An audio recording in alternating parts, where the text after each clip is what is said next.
те, кто был в уйгурской автономии, наверняка хорошо помнят уйгурский плов. Однако самый известный плов в мире находится не в уйгурской автономии. Плов — это национальное блюдо Узбекистана. Узбеки даже всячески стараются отдать своих сыновей в рестораны учиться готовить плов, потому что в их глазах профессия повара плова почетная. Мы знаем, что в плове 3 основных ингредиента — рис, баранина и овощи. Баранина пришла от кочевых племен севера, а лук и морковь являются местными продуктами Ферганской долины. Смесь севера и юга — вот что нужно, чтобы приготовить это национальное блюдо узбеков. Как и плов, сами узбеки также являются продуктом глубокой интеграции. На территории современного Узбекистана бесчисленное множество раз разыгрывались драматические сценарии этнического смешения. Первыми здесь жили арийцы. Позже пришли монголоидные тюрки. За исключением убитых и бежавших, оставшиеся были смешаны. Затем пришли арабы, и оставшиеся в живых снова были смешаны. После этого пришли сами монголы. Они и дали имена. Существует мнение, что название «узбек» происходит от имени монгольского хана Золотой Орды Узбека, а другой народ — нагайцы, которые сейчас живут в России и Восточной Европе. А звание «нагай» также происходит от имени другого хана Золотой Орды — Нагай-хана. Прошло 800 лет, а следы монголов в Центральной Азии все еще хорошо видны. На примере Узбек-хана и Нагай-хана рассмотрим смутную и кровавую историю Золотой Орды. Сначала про Нагай-хана. Нагай был внуком Бувала, 7-го сына Джучи, старшего сына Чингисхана. Когда второй сын Джучи, Бату, основал Золотую Орду, он после западного похода оставил Нагаю тумен воинов и обширные пограничные владения в Причерноморье. Однако амбиции Беклербека Нагай-хана простирались гораздо дальше статуса только удельного князя. Начальный взлет Нагай-хана произошел во время междоусобной войны между Золотой Ордой и государством хулагуидов. Тогда хан Золотой Орды Берке уже принял ислам. Однако его двоюродный брат Хулагу, великий хан Улуса Хулагу, не только захватил и уничтожил исламский багдадский халифат аббасидов, но и перебил множество мусульман. Разгневанный Берке послал Нагай-хана в поход на Хулагу-хана. В 1263 году под командованием Берке Нагай-хан на реке Терек разгромил войска Хулагу-хана. Несколько тысяч солдат войск Хулагу-хана утонули в реке. Эта битва принесла Нагаю широкую известность. Позже Нагай по приказу Берке несколько раз вступал в сражения с Хулагу-ханом. Во время одного из них стрела поразила ему глаз, что придало Нагаю еще более воинственный и героический вид. Зимой 1264 года Нагай во главе монгольской армии по приказу хана Берке совершил набег на Византийскую Фракию. Византийский император Михаил VIII Палеолог захватил в плен свергнутого сельджукского султана Кикавуса II, который и попросил помощи у Золотой Орды. Берке отправил монголов в союзе с болгарами в карательный рейд. Монголы перешли Дунай, разорили большую часть Фракии, грабили деревни и окрестности. Византийская армия не вступила в большое генеральное сражение, была фактически рассеяна и избегала прямого столкновения. Михаил VIII, чтобы остановить дальнейшие набеги, отдал свою дочь Ефросинию в жены Нагаю. До этого Византия поддерживала тесные отношения с Улусом Хулагу, так как они оба видели в мамлюкском Египте общего противника. При этом Улус Джучи, Золотая Орда и Улус Хулагу, Ильханат, находились в состоянии длительной вражды. Византия заключила союз с Золотой Ордой через династический брак, что позволило Орде укрепить влияние на Балканах, а Византии защититься от монгольских набегов. В то время Болгарское царство было важным морским портом Шелкового пути, и Золотая Орда сделала его своим вассалом. В 1277 году простой крестьянин Свинопас Ивайло поднял народное восстание и провозгласил себя болгарским царем. Ивайло стал национальным героем в истории Болгарии. В 1280 году Ивайло был свергнут и бежал к Нагаю просить помощи. Нагай устроил пир, на котором Ивайло был убит. Нагай посадил на престол болгарского царя Георгия I Тертера, который стал его послушным вассалом. Нагай стал фактическим правителем царства Болгарии, а болгарские цари при нем были марионетками. Болгарское царство платило дань Золотой Орде, предоставляло свои войска Нагаю. В 1285 году Нагай вместе с Тула-Буга, правнуком Батыя, прошли с грабительским набегом по венгерскому и польскому королевствам. Так же, как 40 лет назад Батый. После возвращения Нагай и Тула-Буга приняли отречение хана Золотой Орды Тудамингу. Агай поддержал Тула-Буга, и он стал следующим ханом Золотой Орды.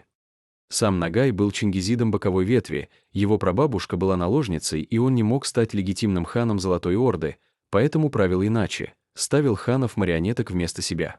Но Тула-Буга оказался слишком независимым, и это не понравилось Нагаю. В 1291 году Нагай заманил Тула-Бугу в ловушку, сказался больным и позвал навстречу, напал на него и убил вместе с несколькими его братьями. После этого Нагай возвел на престол Тохту, сына Мингу-Тимура, который приходился Тула-Буге двоюродным братом. Тахта в благодарность отдал в управление Нагаю Крым. Нагай стал собирать налоги и пошлины с богатых торговых портов Крыма, с генуэзских и венецианских колоний. Крым был одним из главных источников денег в Золотой Орде. Нагай усилился и имел в своем управлении 100-тысячное войско. Их союз продлился недолго. Тахта, хоть и был возведенным на трон Нагаем, но марионеткой не стал. Между ханом Золотой Орды Тахтой и Нагаем, фактическим правителем Запада Орды, началась борьба за власть. В первой войне Тахта потерпел поражение. Но спустя несколько лет он собрал новое войско, Нагай потерпел поражение, а Тахта, окончательно восстановив свою власть над всей Золотой Ордой. Во время сражения русский воин из армии Тохты догнал и отрубил голову бежавшему Нагаю. Тахта мог казнить чингизида только обрядом, принятым у монголов, без пролития крови. Смерть с кровью была оскорблением для всего Золотого Рода, все-таки Нагай был правнуком Джучи. Этот русский, не знавший монгольских традиций, был жестоко казнен четвертованием. Нагай, управлявший 3 поколениями ханов Золотой Орды, наконец был убит. После его смерти Тахта сразу осадил порт Кафа в Крыму. Богатый порт Кафа уже десятилетиями находился в руках генуэзцев. Еще Мингу-Тимур хан разрешил им основать здесь торговую колонию. Со временем Кафа превратилась в крупнейший центр работорговли. Отсюда кыпчаков массово продавали в мамлюкский султанат. Тахта решил сломить влияние генуэзцев и после длительной осады заставил их покинуть город. Тахта правил 21 год, он восстановил единство Золотой Орды. Уйгурская письменность и язык оставались государственными, принесенными еще Джучи ханом. Атамалик Джувейни писал про Золотую Орду. Они считают уйгурский язык и письменность вершиной учености. Уйгуры составляли значительную часть золотоордынского чиновничества. Арабский историк Алберзали пишет, что Тохта любил уйгуров-буддистов и оказывал им большой почет. Ибн Касир также отмечает, при дворе Золотой Орды сохранялось мощное уйгурско-буддийское влияние. Но Тахта стал последним немусульманским ханом Золотой Орды. После его смерти развернулась борьба за власть. В итоге ханом Золотой Орды стал Узбек. Узбек-хан не был законным чингизидом-преемником, его происхождение неясно, но он захватил власть, убив сына Тохты и устранив всех его потомков. В 1313 году Узбек-хан пришел из Хорезма как представитель мусульманской элиты. И он сделал ислам государственной религией Золотой Орды и стал уничтожать чингизидов, немусульман и уйгурскую административную буддийскую элиту, заменяя ее на новую, мусульманскую. До прихода и в начале правления Узбек-хана уйгуры, представители духовенства и чиновничества пользовались значительным влиянием и занимали видное положение при ханском дворе в Золотой Орде. Официальные документы Золотой Орды, включая дипломатическую переписку, писались уйгурским письмом. Сохранилось письмо хана Токтамыша польскому королю Егайло 1393 года, найдено в 1834 году в польских архивах Кракова. Оно написано уйгурским письмом на уйгурском языке, на 2 листах бумаги. В нем Токтамыш сообщает о дипломатии, победах, требует дань и подтверждает дружбу. Оригиналы писем ханов Берке или Джанибека также были на уйгурском шрифте. Легенды на монетах и пайдзах тоже на уйгурском письме. После Узбек-хана, ближе к концу Орды, перешли на арабский шрифт. Другие сохранившиеся письма ханов к османским султанам уже написаны арабицей. Узбек-хан в ходе борьбы за власть казнил представителей традиционных верований Монгольской империи, тенгри и буддизма. Позиции буддийского духовенства и видных чиновников уйгуров существенно пошатнулись, и многие из них подверглись преследованиям, о чем упоминают средневековые арабские авторы. Так, Алберзали сообщает, что узбек умертвил большое количество уйгуров-буддистов. Монгольские наёны, исповедовавшие тенгри и буддизм, тут же подняли мятеж. Монголы Золотой Орды уже не могли получить поддержку от монгольского императора Юань империи Хубилая, и они все были подавлены Узбек-ханом. После раздела Монгольской империи Чингисханом Золотая Орда, Улус-Джучи, еще номинально признавала верховную власть великого хана в Каракаруме, а затем в Хан-Балыке при Хубилае. Каждый новый хан Золотой Орды должен был отправить послов в столицу империи Юань, чтобы получить от великого хана официальное утверждение своей власти. Ханы Золотой Орды Мингу-Тимур и Тудамингу еще получали такие ярлыки от Хубилай-хана. Узбек-хан, придя к власти, стал укреплять собственную легитимность и не посылал послов в империю Юань за ярлыком. Он объявил себя единственным законным ханом Золотой Орды милостью Аллаха, подчеркивая исламский характер власти, а не воли великого хана империи Юань. Узбек-хан стал чеканить собственные монеты с исламскими формулами и своим именем, без упоминания монгольского императора Юань. Узбек-хан сделал ислам государственной религией, что противопоставило его буддийским правителям империи Хубилая. В его глазах монгольский император Юань, исповедовавший буддизм, был неверным. После него государственное уйгурское письмо Золотой Орды постепенно стало заменяться арабским. Его отношения с императорами Юань из-за религиозных разногласий постепенно сошли на нет. Все последующие ханы уже были мусульманами. Простой народ также постепенно принимал ислам. Можно сказать, что начало повсеместной исламизации народов Центральной Азии положил именно Узбек-хан. Узбек-хан построил новый город Сарайберке рядом со старой столицей Сарайбату. В нем, помимо административных районов, были значительно расширены кварталы жилые, торговые и общественных бань, так как ислам придает большое значение личной гигиене. Новый Сарай стал самым процветающим городом в Центральной Азии. Венецианские купцы, которые когда-то бежали из осажденной Тахта-ханом Кафы, вернулись в Кафу во времена Узбек-хана. Узбек-хан позволил венецианцам отстроить заново стены Кафы, разрушенные монголами. Кафа снова расцвела. Узбек-хан, командуя своим войском, постоянно воевал. За 10 лет он трижды ходил войной на Восточную Римскую империю с целью захвата земель и населения. Приграничный регион Сереса был разграблен. Сотни тысяч людей были угнаны в плен. Эти люди либо шли в солдаты, либо становились рабами. Генетическая структура народов Золотой Орды стала еще более пестрой. Обратимся к северным русским княжествам. Когда в 1240 году Батый взял Киев и Владимир, Киевская Русь распалась.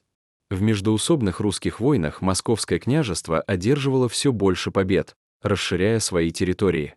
Московский князь Юрий Данилович женился на сестре хана Узбека, Кончаки. Пользуясь своим родством, он бесстрашно напал на Тверское княжество. Но в одном из сражений потерпел поражение, и его жена, сестра узбек-хана Кончака, попала в плен к тверскому князю Михаилу и вскоре умерла. Узбек-хан, узнав о смерти сестры, вызвал Михаила и Юрия для очной ставки и в результате допроса признал Михаила виновным и казнил его. Старший сын Михаила, Дмитрий, унаследовав престол, продолжил войну против Юрия и убил его. Но за самовольное убийство князя он был вызван узбек-ханом, судим и казнен. Тверским князем назначили брата Дмитрия, Александра. В следующем 1327 году ордынский наместник Челхан прибыл в Тверское княжество. В Твери вспыхнуло восстание против ордынского наместника Чолхана. Летописи сообщают о злоупотреблениях и насилии со стороны его людей. В ходе мятежа горожане перебили ордынский гарнизон и сожгли резиденцию наместника вместе с ним. Ответ был быстрым и жестким. Орда вместе с московским князем Иваном Калитой разгромила Тверь. Город был разорен, а князь Александр бежал.